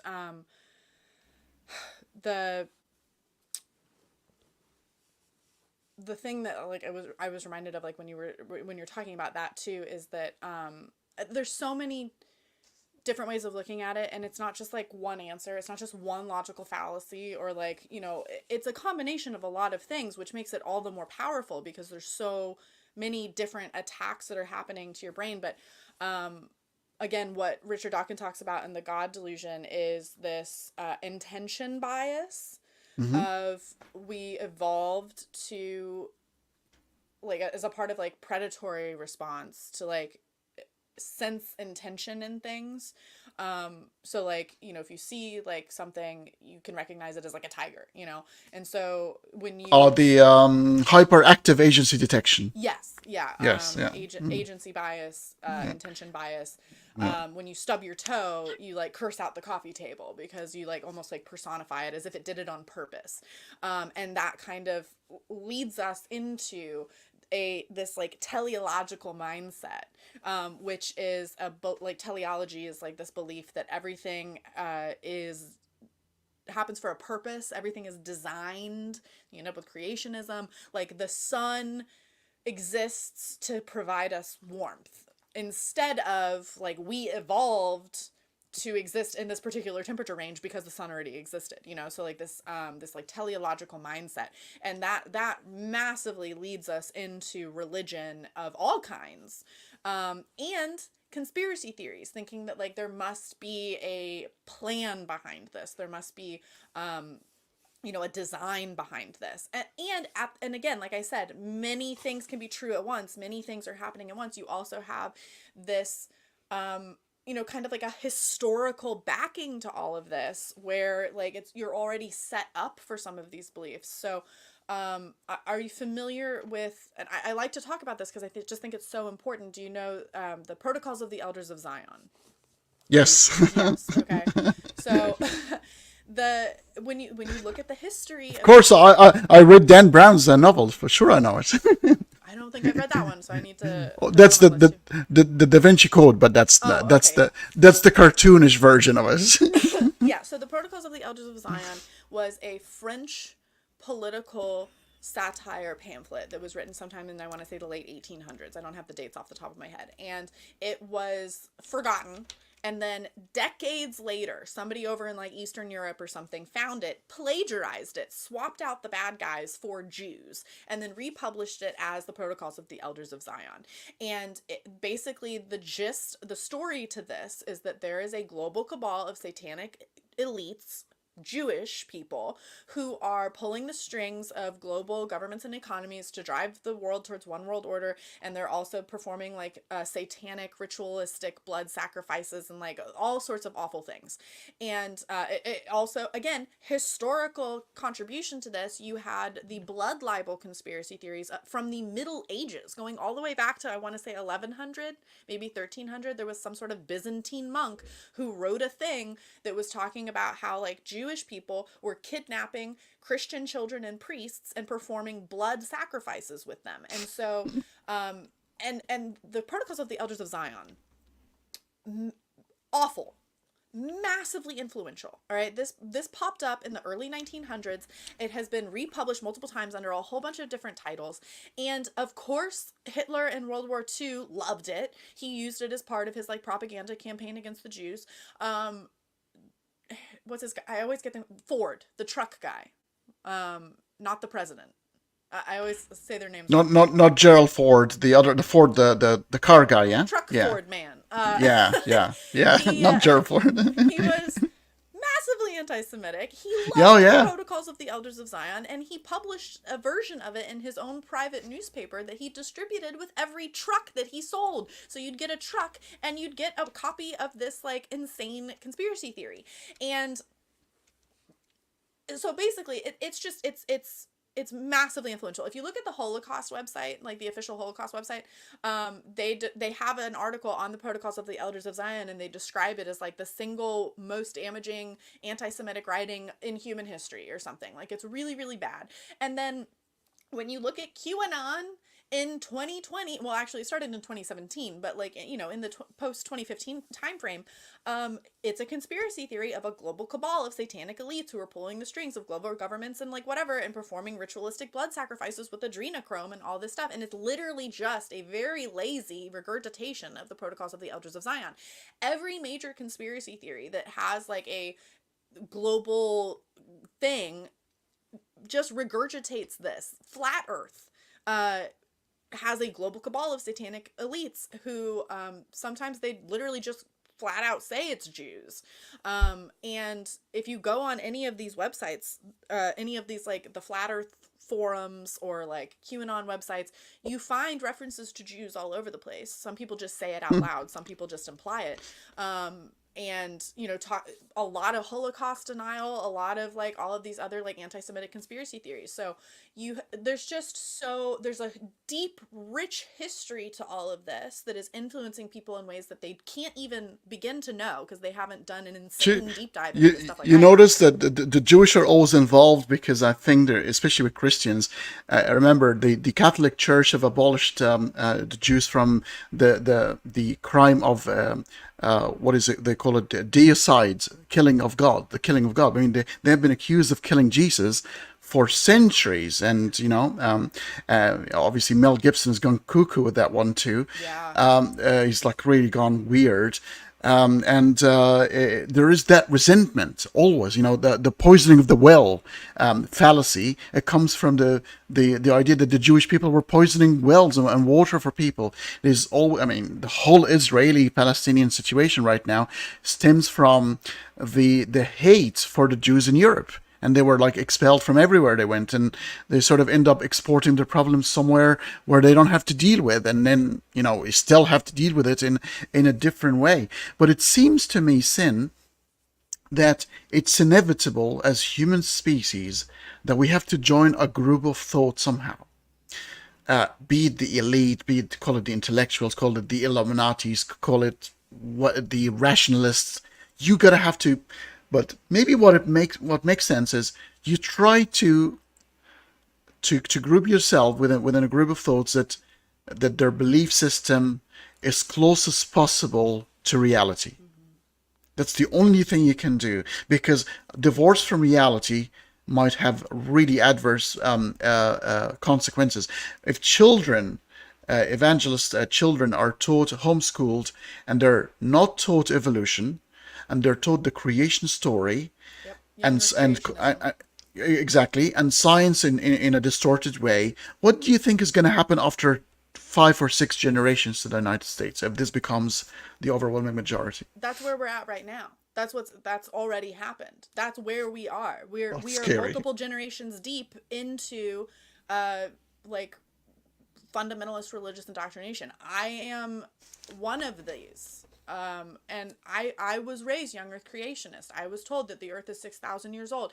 And almost nothing that I encountered growing up, even into college and stuff, really shook that too aggressively. Like I took like college science classes. I took like biology 1.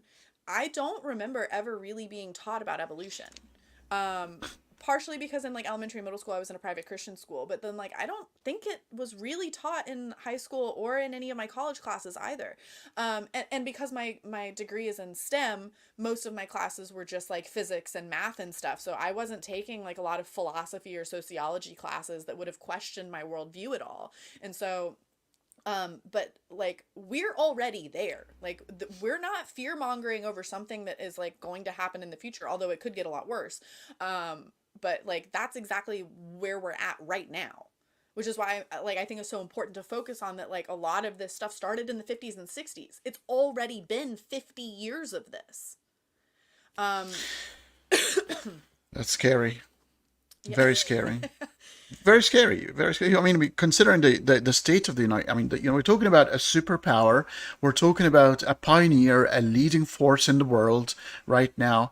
There's a lot of expectations. You think a lot of science, a lot of endeavor, philosophy, academic sort of researches that come out of a country that's supposed to be sort of encouraging critical thinking and science and the advancement of all humanity, and for at least the South, as we know it, to be a complete ghetto for not just religious beliefs, but a version that is so dangerous and is so anti-science.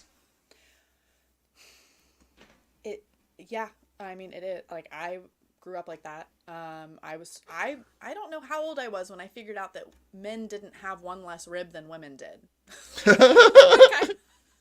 I was like an adult. Oh my God. Like literally, because like we had Ken Ham. Do you know who Ken Ham is? Oh no, yeah, the guy with the arc. We had Ken Ham come speak at our school when I was in like first grade or something. I remember it. And like this stuff was taught to us as fact. And then you have these people who grew up and now they're adults and this is how they were raised as children. Like in a way I want to say, like, what do you expect? Like it's not really their fault. Like they were started off at a disadvantage. I mean, it is their fault, but like, and this is the whole the moral quandary around cult victims, because they are responsible for their actions and their beliefs and like the things that they did in the name of these ideologies, but at the same time they have been manipulated and tricked. So like, what do you do with that? And I was gonna say something.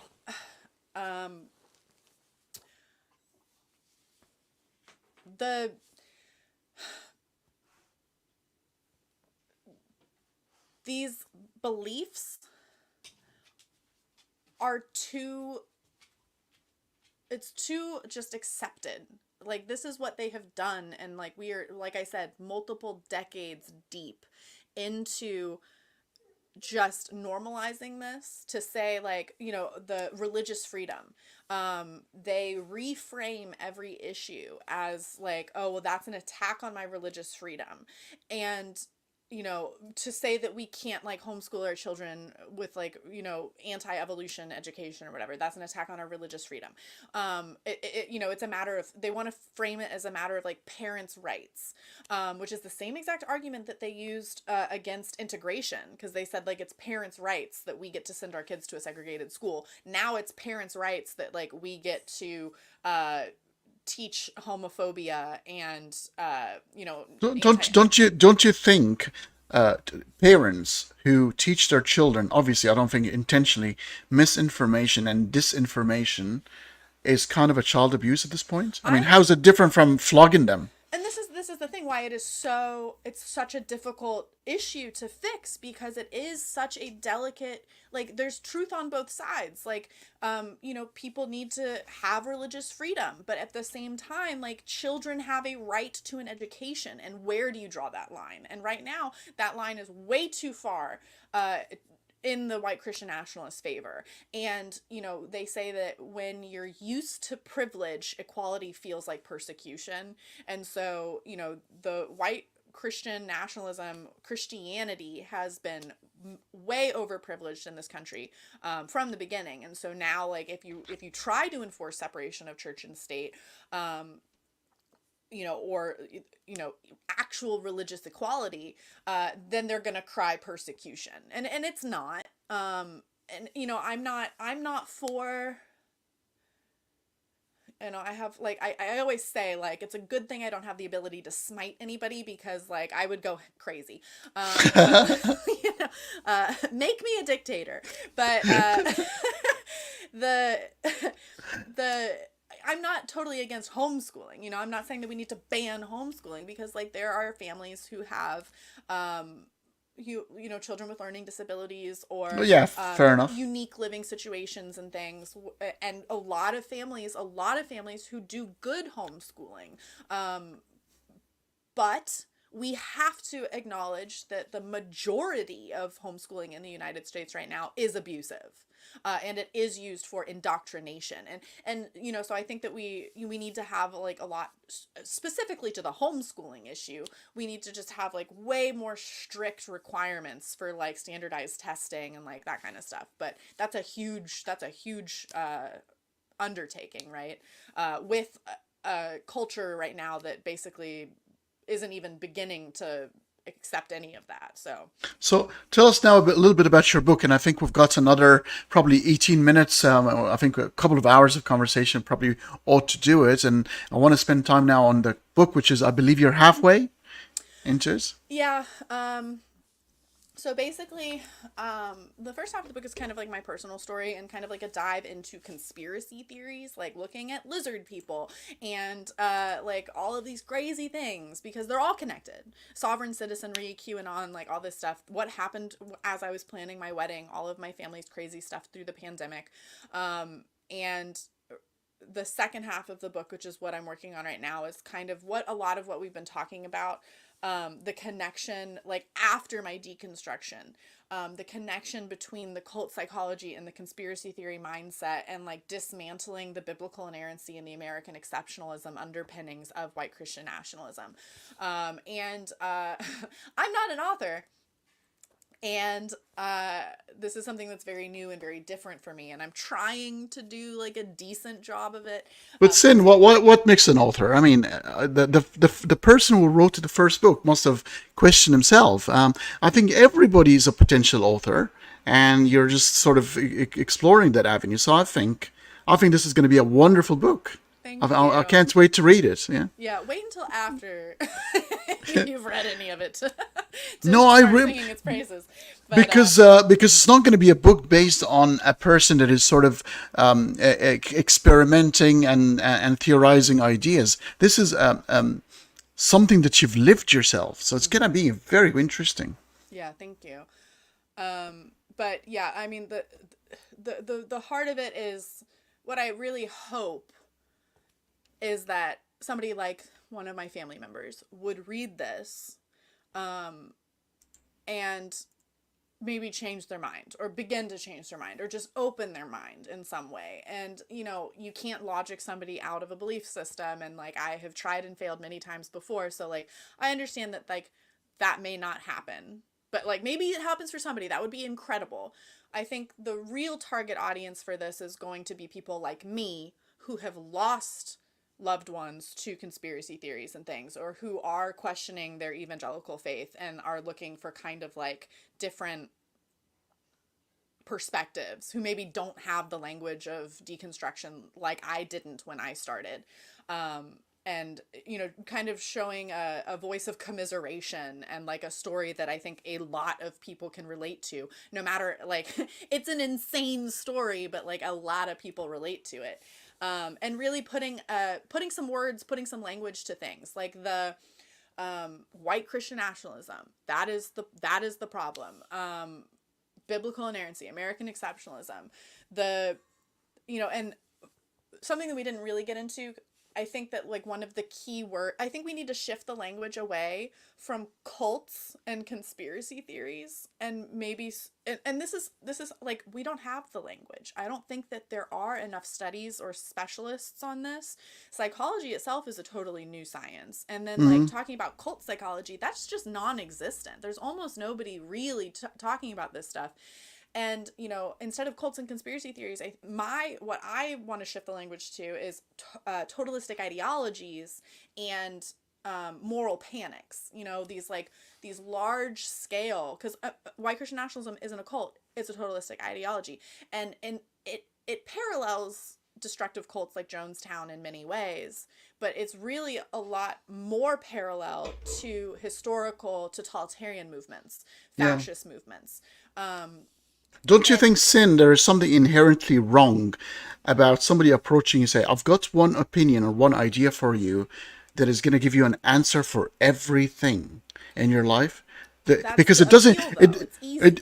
it's easy, but it doesn't give you a chance. Because to me now, as I'm sort of getting old, and I don't want to belong to any party, be it I don't want to be given any title of any sort. I want to be given a situation, and somebody say, "What do you think of this situation?"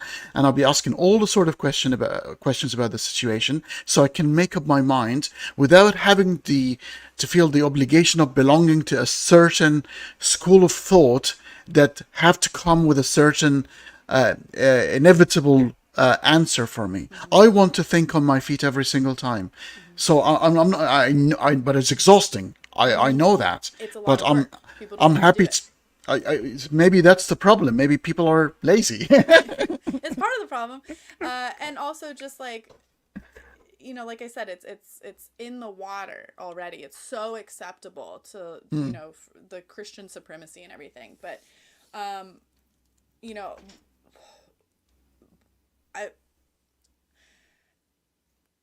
I don't know what year, Mussolini banned pasta in Italy. I don't know if you're familiar with this, but like during I remember it vaguely. I'm gonna Google it while you're continue. You know, during the Mussolini, like a fascist Italian, like whatever, Mussolini had this great idea to ban pasta, and it was an economic thing. It was because they were hyper nationalist and they only wanted to use materials that were like grown and made in Italy, and a lot of the flour that was used to make pasta at the time was being imported from, I want to say, Turkey. And so he was just like, we're not going to do that. We're going to eat a lot of rice. But the propaganda spin on this, how he sold it to the Italian people, was as a moral panic of a masculinity crisis, of saying that like pasta's making our men soft, like we need manly men, we need women in the kitchen. When we have strong families and a strong home, we'll have a strong nation. And so they issued these government issued cookbooks that didn't have any pasta, and they had a bunch of rice because they could grow rice in like the Lombardy region of Italy. And somebody said the 1930s. So I learned this semi recently, and it has absolutely blown my mind, because then when you have the United States, the first Republican primary debate that we had coming up to this new election, Vivek Ramaswamy, who is like a mega fascist. He's not gonna win, but like he's like star power. Heard him Um, talking, yeah. yeah, there was a clip from that first debate where he's talking about this endemic of single absent fathers and this like single mother crisis, and how we need to have strong families and a strong home, and then that will make like a strong nation. And it struck me that this is literally exactly the same thing as what Mussolini was doing. The white Christian nationalist, the heart of white Christian nationalism is this moral panic around family values. And, Mm. so our, we fear monger over like, oh, homosexuality is going to destroy the family, or, feminism is going to destroy the family. Like, women need to be in the home, men need to be men, we need godly masculinity. It's this masculinity crisis. This is just our spaghetti. Mussolini was like, spaghetti's the problem, and we are just like, oh, it's the woke culture that's the problem. It's just a made up distraction, but it's extremely effective, and it all comes down to like fear mongering. And so, the connection between this like family values moral panic and like using that for the white Christian nationalist ideology is like driving essentially it is fascism in the United States. And something else that I wanted to come back to that we were talking about before, I don't remember exactly how it connected, but you were talking about like what does right look like, like what do we do, what kind of, we want to avoid this like in-group out-group, our like natural predilection to logical fallacies and authoritarianism and like all this stuff. And for me, and this might be in kind of like the conclusion of my book, but for me, what I have found is kind of like a replacement, basically, is that like we were so scared of anything outside of Christianity. And I have found so much good and so much beauty in like things outside of Christian. And a lot of the people that like I now like really look up to were Christians. But it's not just Jesus. Like, you couldn't read anything that like wasn't the Bible, like there are, I think that like the good part of Christianity, like progressive Christianity, and like the groups that are doing these things without the hate and without the unethical manipulation. And I do think that there are groups that are like that. What Jesus taught, for me, I think like the good part of Jesus, he was anti-fundamentalism. He was against like the religiosity of the time, of the legalism. He was teaching anti-fundamentalism. And there are multiple other figures throughout history who did the same thing. Martin Luther King Jr.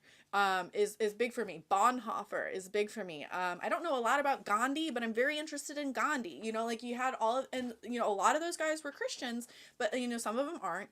But they taught what was essentially anti-fundamentalism, and loving your enemy is basically breaking down that in-group out-group, to and But you see, this is a problem here. Like, even loving your enemy, I've always struggled with that. I think there's a big struggle with that for me, because I don't think you're able to. I don't think you can understand your enemy. You can understand where they're coming from, but to dictate that you must love them, I don't think it is available. I don't think you can do it. It cannot be done. But you so can understand. I didn't understand what that meant. Growing up in evangelicalism, like, I thought it was just like, oh, you have to be nice to everybody. You have to like people that annoy you, like that kind of thing. There is one quote where I was like, you know what, that is actually something that I feel like we should emulate. And it makes a lot of sense from my perspective and experience with the conspiracy theories and stuff. And it was a quote from Martin Luther King Jr., where he is talking about like the civil rights movement and how, I don't know the quote off the top of my head, but he basically says that like they're fighting for civil rights and integration and the end of racism and all of this stuff. Obviously, like for people of color, because they're being discriminated and abused and like all of these horrible things, but also for our like white brothers or something. I forget what he called them, but because Martin Luther King Jr. recognized that in being racist and in, abusing people of color, and the lynchings and the slavery and the awful things that the white people were doing, they're hurting themselves as well. Like it's not just going to benefit people of color, it's going to benefit all of society. Oh And yes. that's what he meant in like loving your enemy is It's like, just I'm going by human nature. There are few. You said you will always convince few people, but the vast majority, there are almost some people are conjured and made in a specific way. When I say made, I'm made by nature, brain connections, nervous system, experiences, traumas have made them in a way that some forgiving them or loving them might end up being immoral. Christopher Hitchens once said, a bully, like it's almost like a bully who's never going to stop being a bully. Would you try to hug him, or would you then, the moral thing is to try to stop him from being bully, to bully other people, and might be through coercion, and that would be it, because maybe trying to speak with them and trying to convince them otherwise is not a possibility, because not every single person is going to be convinced of the goodness of the human nature. I think that it just depends on how you define love. Somebody in the comments says loving your enemy sounds like a conditioning to you to accept bad behavior and abuse. And if you want to use different language, I think that that is like 100% fine. If you don't want to call it like loving your enemy, but like when I hear that, what I want to emulate, what I think is like good to take from that is to not accept abuse, not accept bad behavior, but to forcing them to do the right thing, or basically stepping over them and like moving on without them, is love. you know um what Martin Luther King did with the civil rights movement, it was very much like he wasn't out there like hugging KKK members. Mhm. He was, they got the civil rights movement passed legally and everything, and basically had to step over the bigotry of you know white Americans. And that was a form of love for me. So Mm. Which gospel out of the four gospels is emphasized in evangelism? Is it the Gospel of John? which one's emphasized? I mean, they Yeah, all are. I don't think that they're there's like all. There one. is there one? Okay, because I mean, because uh, John is, yeah, I wouldn't say that there's like one specific one. right, yeah. I just wanted to see the tendency of the thinking, because obviously with Revelation and John as a gospel is completely different from the other three. The other Hmm. three are synoptic, or more sort of history or narration of history, and John, it's called high Christology, so it's almost got Jesus talking as if he's God, or he's the connection with God, and he knows exactly, he's completely in control, and everything is going according to plan. While especially in Mark, the very first one, Jesus didn't know what was going to him. He was even spoken him, and that's in Matthew, the famous words of Father, Father, why you've forsaken me. While in John, he's completely in control. He knows exactly what's happening to him. And I Hmm. was wondering if the evangelist like the version of the Jesus in control, rather than Jesus been led to be slayed. Um, uh, there's so much cognitive dissonance. Like they teach contradicting things at contradicting points, and it's just like whatever point the pastor wants to make that day is like the kind of interpretation that they're gonna take. But yeah, you get both. Yeah, Um, yeah. So, but very my interesting. point is that just like for me personally, moving forward, like I think that you know I see a lot of like the problems and like what I would have called before like the sin nature of humanity, or like our fallen nature, like whatever, as really the struggle between like fundamentalism and like there are figures for me personally that like I would like to learn more about, and that I can spend the next several years of my life like kind of reading about MLK Jr. and Bonhoeffer and Gandhi, and like Jesus, I think in some ways falls into that, but I don't think that I'm probably going to go back to the Bible personally, at least not for a very very long time, just because for obvious reasons. But the there are examples of people who have been fighting fundamentalism and this in group out group psychology in every generation. Kierkegaard, 1840s Oh yeah, of course, philosopher. Kierkegaard. Yeah, yeah. So like there are voices, people who have figured this stuff out before I did, that like, I look forward to getting to explore further. So And don't forget Nietzsche, because he talks about the morality of the slaves and morality of the masters, and Nietzsche's got lots to say about yeah. the conditions you're trying to address.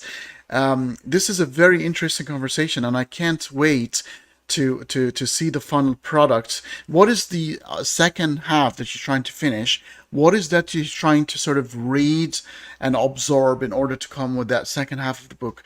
And what is the final result? What do you aim to achieve by finalizing this book? Like what have I read to kind of go into Yeah, that? yeah, Uh, so all of the books, I'm behind by like two or three I haven't uploaded, but like all of the books that I have read since deconstruction are again on my website on the resource page, yeah. broken down by category and stuff. But um, basically, kind of like the first part that I'm working on right now is the history of purity culture and trying to portray that as a facet of the family values moral panic. So it's a part of the larger white Christian nationalist like propaganda campaign, and showing. I mean, if you could sum up my whole point, um, ironically, it would be Jesus's words, which are, "You will know them by their fruit." Um, I deconstructed because I saw overwhelming, physically overwhelming cognitive dissonance between like what I had been taught and the behavior of people that I was seeing in my life. The um shoot the word the apathy towards people who were dying from the pandemic and stuff. The conspiracy theories forced me, overwhelming cognitive dissonance, to like step away. The fruit of the ideology of white Christian nationalism was QAnon. Like that's insane. But then like further and further, the fruit of purity culture is like sexual abuse. The fruit of the political inculcation is like dominionism and fascism and all of these horrible, horrible things. So like, you will know false prophets and false ideologies by their fruit. And so just really trying to drive home the point that like all of these things are like have toxic, awful fruit. And I'm still trying to work out like how to do that in the best way possible. But Do you feel sometimes Jesus might have been onto something, and maybe he is divine as he claims, but his message has been distorted somehow? oh yeah, like personally I'm more and more on the side of like he wasn't divine. I think that, personally, I think that he was one of these almost like enlightened figures in history, like Bonhoeffer and MLK and Jesus and Gandhi and like all these people. Um, and he had a lot of really, he did have some good stuff to say. And, more and more I'm questioning the legitimacy of, the Gospels and the guys who wrote this stuff and how much of it was influenced from like older Greek mythology and like Roman mythology and all and Egyptian mythology, and like maybe a lot of the miracles and stuff were just like added in and that kind of thing. I see a lot, unfortunately, I see a lot of the parallels between like cults and like the early Christian church and like Mormonism, and like, if Mormonism was 2000 years old, like maybe it would be the same as Christianity right now.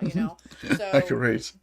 Yeah. I think that, again, and this is just personally what I believe, and like we can't know a lot of things, but I think that his teachings have just been like very distorted, and that I hope and believe that like there was a lot of good stuff to it.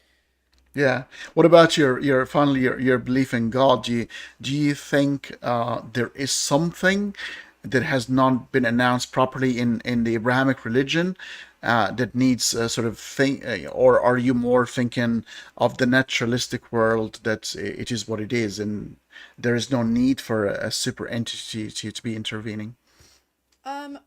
More and more, I think that, I still kind of call myself a Christian. I'm definitely like culturally Christian. Like I said, I think that there's like a lot you can get out of it. There are these figures that I admire more and more, though I would say that I am agnostic. That I don't know if there's a God. I'm leaning towards that there is not. But again, it's something that you can't prove one way or the other, and I just don't think that it really matters. And I think that it is too often used as a scapegoat of saying like, oh, bad things happen because of Satan, or like good things happen because of God. And it's just like, no, like, thank your doctor. They're the ones who helped you, we need to, like, you know, I take a lot of offense to a lot of the like, mysticism, or that's not the right word, but like the whatever, the made up stuff. And Oh yeah, the woohoo and the crack yeah, the factory woo stuff, like the whatever. woo woo. Yeah, Yeah, I take a lot of yeah. offense to the woo woo. I'm not like, and that's not just like Christianity. That's not even just like religion. You get a lot of it in like the New Age movement and the astrology. I always get those mixed up. Astrology. Astrology, and that's really really big with Gen Z, is like the astrology movement and everything. And it's just filling the same void that like religion has filled in like other generations and stuff. But the is there a God? I don't know. I definitely do not believe in hell.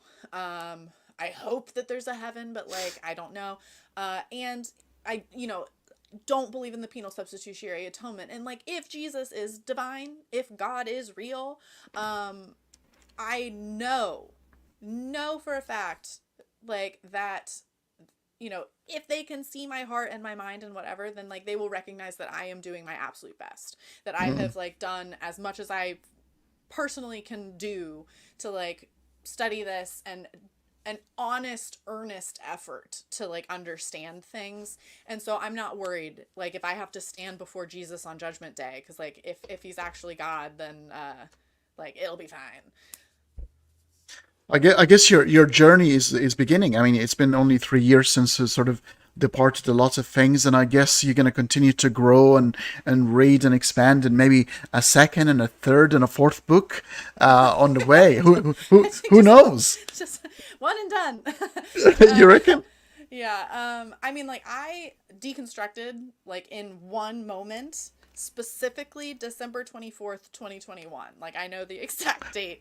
Before Jesus' birthday. Right Oh. before Jesus' birthday. Happy birthday, Jesus. I'm an atheist now. But yeah, so like learning, growing, reading, I feel like I have gotten my feet under me in a way that I definitely did not immediately after the deconstruction. And like, I always say, like, I changed my mind. And I may continue to change my mind. Talk to me in a year and I might be like staunchly atheist. And like right now I'm just like, yeah, sure. But and this is what I say, like, believe that everyone can change, because I did change dramatically. But just accept that like most people won't. And this is to get like, preachy about it. Some of Jesus's words were what he used when he said like repent and stuff, was the word metanoia. And I listened to some podcasts kind of talking about specifically just like this word. And it's not just talking about like repent or like ask for forgiveness or like to, say mea culpa. It is a paradigm shift. It is to view the world in a different way and to change. And that is what deconstruction is. Like, that's what I always say, is that like I underwent a metanoia. Like, I changed in a way that I think that I finally understand like what Jesus was talking about. Not in like the, I never had like a real like conversion moment into evangelicalism because I was raised into it from birth.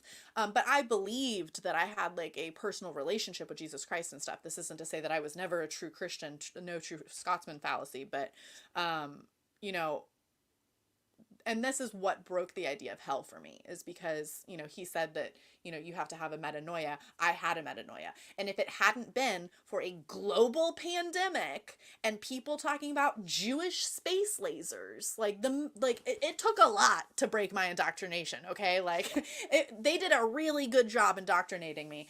If it hadn't been for this massive event, I could have gone 80 years without ever having deconstructed. I could have died an evangelical Christian. And so to say that somebody might be condemned to eternal conscious torment because they never had this changing moment into evangelicalism is ridiculous. So I completely agree, and I loved every second of our conversation. Thank you so much for sharing your experience with me and our audiences today. Let me quickly share some of your social media. I've shared your website already, by the way, guys. In the description of the video, all of Cynane's, I think you're very eminent on TikTok. You've got lots of good stuff going on there. I'm not super active on TikTok. I put up a couple videos just kind of like to test the waters or whatever, but I'm most active on Instagram. Okay, I'm sharing your Instagram right now, so it's in the description of the video, so people can follow you, and also on. I want to share your TikTok as well. It's got lots of views, which is really. Yeah. But it's and do you do like short videos, like short and snappy videos of your ideas? Some of those, yeah. Yeah, the earlier ones are a little bit longer, but yeah, those are all, under the time limit. Yeah. That's brilliant. Would you like to finish with anything, Cyn? No, just thank you so much for having me on. And the thing that I have to offer right now that I think is really the most helpful or useful is that my reading list. So if anybody is looking for the next book to read, check out my resource page. I love so much all of the books that I have read that have helped me. So I want to, put those out there as much as possible. This is fascinating. Thank you very much, and I wish you a pleasant day. You too. Thank you so much. Thank you very much.